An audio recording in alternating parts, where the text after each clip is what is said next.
বাদ পড়ে যায় তাহলে কিন্তু সে আমাদের বেতন কাঠামোর যে আওতায় এনে যে ক্রিয়া ভাতা প্রদান করছি সেই ভাতার আওতায় থেকে কিন্তু তারা সরে পড়বে। এইভাবে আমরা পর্যায়ক্রমে আমরা আমাদের স্বচ্ছতা নিরপেক্ষতা বজায় রেখে যারা বাংলাদেশকে রিপ্রেজেন্ট করছে তাদেরকে আমরা এগিয়ে নিয়ে যেতে চাই এবং এই ক্রীড়াবিদদেরকে বেতন কাঠামোর আওতায় এনে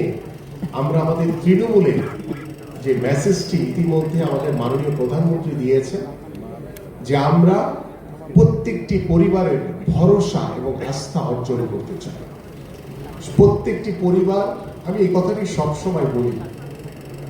যে প্রত্যেকটি বাবা মাই চায় তার সন্তান পড়াশোনা করে কেউ ডাক্তার হবে, কেউ ইঞ্জিনিয়ার হবে, কেউ বড় ব্যবসায়ী হবে, কেউ সরকারি চাকরিজীবী হবে, কিন্তু খেলোয়াড় হবে আমার কাছে মনে হয় না যে কোনো বাবা মা সেটা কখনোই লক্ষ্য স্থির করেন। আমি যেমন বা আমার সাথে যারা সতীর্থ খেলেছেন আমরা কিন্তু খেলতে খেলতে কিন্তু ফুটবলার হয়েছি।